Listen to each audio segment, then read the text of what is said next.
Hey, good morning to all of you. Welcome back to my channel. So today I woke up at 7 o'clock in the morning and इतनी अच्छी सुबह थी ना, like मौसम बहुत ही ज़्यादा अच्छा हो रहा था, एकदम बारिश वाला हो रहा था।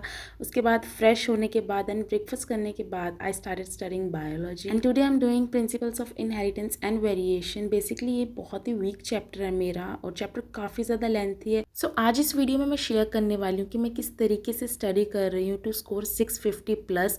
आई नो ये नंबर सुनने में काफ़ी बड़ा लगता है, लेकिन यार अभी ना हालात कुछ ऐसे ही हैं बिकॉज कट ऑफ इतना ज़्यादा हाई जा रहा है ना। इस साल मैंने काफ़ी ऐसे स्टूडेंट देखे हैं जिनके 600 प्लस 610 तक मार्क्स आ रहे हैं एंड उन्हें भी ना डाउट है कि उन्हें मेडिकल कॉलेज, अच्छा गवर्नमेंट मेडिकल कॉलेज मिलेगा या नहीं मिलेगा।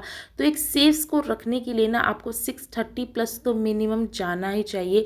और मैं पर्सनली चाहती हूँ कि मेरा 650 या फिर 680 प्लस स्कोर रहे ताकि मुझे एक अच्छा गवर्नमेंट कॉलेज मिल सके। बिकॉज हर साल कट ऑफ इंक्रीज हो रही है एंड यू डोंट नो कि अगले साल 620 या 630 प्लस में भी आप डाउट में रहो कि आपको एक अच्छा कॉलेज मिलेगा या नहीं मिलेगा। देखो ये नंबर जितना बोलने में इजी लगता है ना, लेकिन उतना ही डिफ़िकल्ट है यहाँ तक पहुँच पाना। मैं पर्सनली बताऊँ ना तो जान निकल जाने वाली है यहाँ तक पहुँचने के लिए, लेकिन मैं पूरी मेहनत करने को तैयार हूँ। उसके लिए मैं अलग अलग तरीके से जो है ना अपने स्टडी को डिवाइड किया है कि मुझे कहाँ पे एनसीईआरटी से स्टडी करना है और कहाँ पे कि मुझे किस तरीके से जो मॉड्यूल से है वो स्टडी करना है। ये अब वेरी हो सकता है आप लोगों को मेरी स्ट्रैटेजी अच्छी ना लगे, या फिर हो सकता है कि आप में से कुछ लोगों के लिए बहुत ज़्यादा हेल्पफुल हो। देखो अगर 680 तक आपको स्कोर कर रहे हैं ना, यानी कि उसके लिए आपको मिनिमम आपको बायो और केमिस्ट्री में तो फुल मार्क्स लाने ही पड़ेंगे। कुछ नंबर कम ज़्यादा हो सकते हैं और जो फिज़िक्स, जैसे मैं पर्सनली मेरी फिज़िक्स वीक है तो मैं फिज़िक्स में मान के चल रही हूँ कि मेरे जो नंबर कटेंगे ना 50-60 नंबर, वो मैं फिज़िक्स में कट कर रही हूँ। और मैं पूरा ट्राई करूँगी कि बायो और केमिस्ट्री में मैं ज़्यादा से ज़्यादा स्कोर कर सकूँ। सपोज़ 10-20 नंबर इसमें कटते हैं, 50-60 उसमें कटते हैं, तो वो इतना स्कोर मेरा आ सकता है। सेफ स्कोर लाने की मैं बात कर रही हूँ। अगर बायो में 340 या फिर 350 प्लस जाना है ना, इसका मतलब है कि आपको एनसीईआरटी के साथ साथ कुछ एक्स्ट्रा चीज़ें भी पढ़नी पड़ेगी जो कि मतलब सेक्शन बी में पूछी जाती हैं, जो कि न्यू बुक्स में नहीं अवेलेबल है। तो अगर आप लोग अगर न्यू बुक है आपके पास तो आप प्लीज़ ओल्ड बुक को भी रेफ़र करो। मैं पर्सनली न्यू बुक और ओल्ड बुक दोनों को रेफ़र करने वाली हूँ बिकॉज मुझे ज़्यादा से ज़्यादा स्कोर करना है। डजेंट मैटर कि वो ओल्ड सिलेबस में है नहीं है, बिकॉज मैंने तो सब पढ़ रखा है। अभी जो 1-2 साल से जो है ना वो चैप्टर हटे हैं, बट जब भी मैंने 12th किया था तो ये सब कुछ इंक्लूडेड था, तो मेरे ये सब पढ़े हुए हैं। तो ये एक्स्ट्रा एज तो मिलने वाला है ड्रॉपर स्टूडेंट्स को। मेरा बायो पर्सनली एक स्ट्रॉन्ग पॉइंट है तो मैं उसे और स्ट्रॉन्ग करने की ट्राई कर रही हूँ ताकि मेरा, अगर मैं कहीं पे फिजिक्स या केमिस्ट्री में लैग करूँ ना, तो बायो उसे बैलेंस आउट ईजिली कर सके। इसीलिए आप भी अपने स्ट्रॉन्ग पॉइंट को और स्ट्रॉन्ग बनाने का ट्राई करिए। सेकंड जो चीज़ है ना, जो सभी एस्पिरेंट का डर है, यानी कि फ़िज़िक्स। मेरा पर्सनली फ़िज़िक्स सबसे ज़्यादा वीक है। लाइक स्टार्टिंग में ना मेरे फ़िज़िक्स में पेन ही नहीं उठता था, लेकिन अब ऐसा हालात नहीं है। अब काफ़ी ज़्यादा मेरी इंप्रूवमेंट हो चुकी है फ़िज़िक्स में। आप लोग भी पूछते हो कि फ़िज़िक्स को किस तरीके से अप्रोच किया जाए या फिर उसकी क्वेश्चन प्रैक्टिस जो है ना वो कहाँ से की जाए। सो अगर आप मुझे पहले से फॉलो कर रहे हो ना, तो आपको पता होगा कि क्वेश्चन प्रैक्टिस के लिए मैं मैमोनी टैब का यूज़ करती हूँ। यह बहुत ही ज़्यादा कन्वीनियंट है यूज़ करने में, और इसका अभी लेटेस्ट जो नया फीचर आया है ना, क्लू कॉइंस, ये तो और भी ज़्यादा इंटरेस्टिंग है। ये आपको फिजिक्स के सेक्शन में मिलेगा एंड ट्रस्ट मी, अगर आपने एक बार ये फीचर यूज़ कर लिया ना, तो आपकी फिजिक्स में जो इंप्रूवमेंट है ना वो तो गारंटेड होने वाली है। इस क्लू पॉइंट्स के थ्रू जैसे भी अगर आप कोई क्वेश्चन करते हो और वो क्वेश्चन अगर आपका गलत हो जाता है ना, तो आपको डायरेक्ट सोल्यूशन प्रोवाइड नहीं किया जाता जैसे कि अदर ऐप्स या फिर बुक्स में किया जाता है। इसमें ना आपको 3 ऑप्शंस मिलते हैं, यानी कि एक तरीके से हिंट मिलती है 3 तरीके से।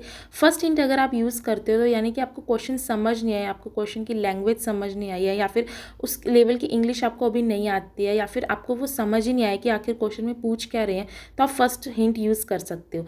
सेकंड हिंट है, अगर आपको उस क्वेश्चन का जो है ना किस तरीके से अप्रोच करना है या फिर उसमें किस तरीके से फॉर्मूला पुट किया जाए ये समझ नहीं आ रहा है, तो आप सेकंड हिंट यूज़ कर सकते हो। या फिर थर्ड हिंट यूज़ कर सकते हो कि आपने कोई मैथमेटिकल एरर कर दिया या फिर आपने कोई मिस्टेक कर दी है, कुछ कैलकुलेशन में मिस्टेक कर दी है, तो आप थर्ड हिंट यूज़ करते हो। मैं most of the time first और सेकंड हिंट ही यूज़ करती हूँ। या तो मुझे क्वेश्चन ही समझ नहीं आ रहा होता है, और अगर क्वेश्चन समझ आता है तो ये नहीं समझ आता कि फॉर्मूला किस तरीके से लगेगा।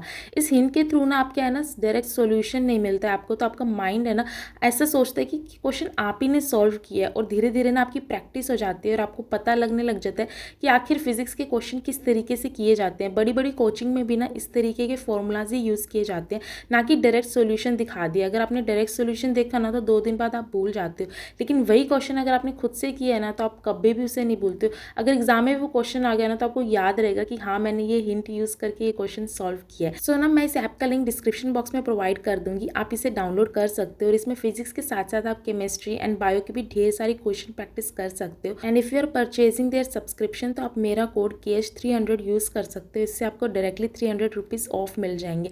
तो हो गई ना और भी अच्छी बात। तो फटाफट से डिस्क्रिप्शन बॉक्स में लिंक दिया, आज ही क्वेश्चन प्रैक्टिस करना स्टार्ट कर दो बिकॉज टाइम बहुत ही ज़्यादा कम बचा है। क्वेश्चन प्रैक्टिस करने के बाद है ना मैं सो गई थी और इवनिंग में मैं उठी तो पापा ये मोमोज़ लेके आए थे। सो मैंने मोमोज़ को एंजॉय किया एंड उसके बाद थोड़ा सा मैं पार्क में वॉक करने गई थी, जो कि मैंने शूट नहीं किया बिकॉज वहाँ पे बहुत सारी आंटियाँ थी और वो देख रही थी, इस वजह से मैंने वो पार्ट शूट नहीं किया है। बट आने के बाद जो है ना मैंने केमिस्ट्री करना स्टार्ट किया एंड केमिस्ट्री में मैं कर रही हूँ केमिकल बॉन्डिंग वाला चैप्टर, जो कि मैं मॉड्यूल से कर रही हूँ बिकॉज NCERT से ये चैप्टर मैंने ऑलरेडी कंप्लीट कर लिया है एंड एक्स्ट्रा एच पाने के लिए मैं इसे मॉड्यूल से कर रही हूँ। इसी के साथ जो है ना मैं मेरा नेक्स्ट आपको बताती हूँ। सबसे इंपॉर्टेंट चीज़ है नोट्स बनाना। अगर आप नोट्स नहीं बना रहे हो ना तो ट्रस्ट मी प्लीज़ आप नोट्स बनाना स्टार्ट कर दो बिकॉज एट दी एंड जो है ना आपको नोट्स बहुत ज़्यादा काम आने वाले हैं। मोस्ट ऑफ द टाइम हम क्या करते हैं, हम डायरेक्टली रीड कर लेते हैं, बट मैं मेरा बताती हूँ मैं क्यों नहीं बना रही होती नोट्स, बिकॉज मेरे पास काफ़ी ज़्यादा पहले के नोट्स पड़े हैं एज ए ड्रॉपर। लेकिन अगर आप फ्रेशर हो तो आपको नए नोट्स बनाने चाहिए। लेकिन अगर आप पूछोगे कि मेरे पास पिछले साल के नोट्स पड़े हैं, क्या वो इस साल यूज़ कर सकते हो? बिल्कुल कर सकते हो। टाइम सेव करो, जितना हो सकता है उन टाइम को सेव करो, नोट्स को बार बार रीड करो, जब भी टाइम मिले रीड कर लो। फ्री बैठे हो तो फ़ोन में फ़ोटो क्लिक करके उसके थ्रू भी आप रीड कर सकते हो अगर आप कहीं बाहर हो तो। बट किसी भी तरीके से आप उन नोट्स के थ्रू स्टडी करते हो ना तो आपको वो ज़्यादा लंबे समय तक वो चीज़ याद रहती है रैदर देन किसी और के नोट्स पढ़ना। मुझे आप बोलते हो कि आपके नोट्स बहुत सुंदर होते हैं, ये वाला मत देखना वीडियो में जो है, ये तो ऐसी रफ मैं प्रैक्टिस कर रही हूँ। बट जो मेरे जो शॉर्ट नोट्स हैं वो काफ़ी ज़्यादा आप लोगों को सुंदर लगते हैं, बट मैं इसी वजह से शेयर नहीं करती बिकॉज वो आप लोगों को समझ ही नहीं आएंगे कि मैं क्या कहना चाह रही हूँ। बिकॉज काफ़ी टाइम क्या होता है ना मैं खुद की लैंग्वेज में लिख लेती हूँ, कई बार हिंदी में भी लिख लेती हूँ, तो आप लोगों को वो समझ नहीं आएगा। इस वजह से किसी और के नोट्स पढ़ने के बजाय खुद नोट्स बनाओ, बार बार उसे रीड करो मल्टीपल टाइम्स जब भी टाइम मिले। बस में कहीं ट्रैवल कर रहे हो तो फ़ोटो क्लिक करके रखो अपने नोट्स की, तो इस तरीके से आप यूज़ ले सकते हो नोट्स का मल्टीपल टाइम्स। थर्ड चीज़ है अपनी मिस्टेक को काउंट करना स्टार्ट कर दो। मैंने ना लास्ट टाइम ये मिस्टेक की थी कि मैं क्वेश्चन प्रैक्टिस तो कर लेती थी, लेकिन जब मेरी कोई क्वेश्चन गलत होता था ना तो मैं उसको ना मल्टीपल टाइम्स देखती नहीं थी कि भाई हाँ ये मेरा क्वेश्चन गलत हो गया है। लेकिन इस बार मैं ऐसा नहीं कर रही हूँ, अगर मेरा कोई क्वेश्चन गलत होता है ना तो मैं उसको नोट कर लेती हूँ कि हाँ मेरा इस चैप्टर में ये क्वेश्चन गलत। सपोज मैं NCERT में कोई चैप्टर रीड कर रही हूँ एंड सडनली जैसे मैंने उसकी क्वेश्चन प्रैक्टिस की और मेरा मान लो कोई भी टॉपिक है वो गलत हो गया ना, तो मान लो उसी NCERT में जाके ना वहाँ पे आप अंडरलाइन कर दो, हाईलाइट कर दो कि इसमें आपका वीक पॉइंट है, ये क्वेश्चन मैंने गलत किया है। NCERT में वो क्वेश्चन मिलेगा ही आपको, उस लाइन को अंडरलाइन कर दो और ब्रैकेट में कर दो कि हाँ ये लाइन मेरी गलत हुई है, ताकि नेक्स्ट टाइम जब भी आप NCERT को रीड करो ना तो आपका उस पर अलग से ध्यान जाए कि लास्ट टाइम मैंने ओके क्वेश्चन प्रैक्टिस में ये गलत किया। बिकॉज बाद में भूल जाते हैं कि हमने क्वेश्चन प्रैक्टिस भी की थी। मैं तो मोस्ट ऑफ द टाइम ऐसे ही होता है कि भूल भी जाते हैं, अच्छा मैंने चैप्टर किया भी था क्या। इसीलिए मैं ज़्यादातर ना चैप्टर के ऊपर डेट लिख देती हूँ कि इस डेट को मैंने ये चैप्टर किया है। डायरी मेंटेन भी करना बहुत ज़्यादा इंपॉर्टेंट है, लेकिन अभी करंटली मैं डायरी मेंटेन नहीं कर रही हूँ बिकॉज अभी मुझे जाना है, तो कुछ दिनों में हॉस्टल में जाने के बाद मैं न्यू डायरी मेंटेन करूँगी, वो मैं आप लोगों से शेयर कर दूँगी। नेक्स्ट जो चीज़ है ना मल्टीपल टाइम रिवीजन करना बहुत ज़्यादा इंपॉर्टेंट है। जैसे कि आप देख रहे हो कि मेरे नोट्स है ना, मतलब जो भी मैं पढ़ रही हूँ ना वो मैंने बहुत बार पहले पढ़ा हुआ है, ऐसा नहीं है कि मेरा कुछ फ्रेश है। बहुत टाइम मैं पढ़ चुकी हूँ, इसलिए मैं लेक्चर भी ज़्यादा नहीं देखती हूँ, सिर्फ फिजिक्स की लेक्चर्स में ज़्यादा अटेंड करती हूँ। केमिस्ट्री और जो बायो है ना वो मैं खुद से कर सकती हूँ। मुझे पर्सनली ऐसा लगता था ये मेरी स्ट्रैटेजी है। आप लोग प्लीज़ मेरी या किसी भी टॉपर की स्ट्रैटेजी फॉलो मत करना, लेकिन आप उनसे जो है ना सीख सकते हो कि हाँ बिकॉज एट द एंड हम सब एक दूसरे के कॉम्पिटिटर है और आपका सामने वाला कॉम्पिटिटर क्या कर रहा है आपको पता होना चाहिए। मेरे यही कुछ पॉइंट्स थे जो मुझे आप लोगों से शेयर करने थे NEET 24 से रिलेटेड, एंड आई होप इस साल हम सब जो है ना अपना बेस्ट करें एंड एक अच्छे से मेडिकल कॉलेज में जाएं। इसी के साथ that is it for today's video. And ये लेक्चर जो है ना मैं आपको पूरा शो इसलिए नहीं करती हूँ, आप लोग बोलते हो बिकॉज ये यूट्यूब की टर्म्स में कॉपीराइट कंटेंट माना जाता है एंड कॉपीराइट आ जाता है कि हमारी वीडियो कैसे शो की, इसलिए मैं ज़्यादा नहीं शो करती हूँ लेक्चर अटेंड करते हुए। And that is it for today's video. मैं आपको नेक्स्ट वीडियो में मिलती हूँ, तब तक के लिए बाय, टेक केयर।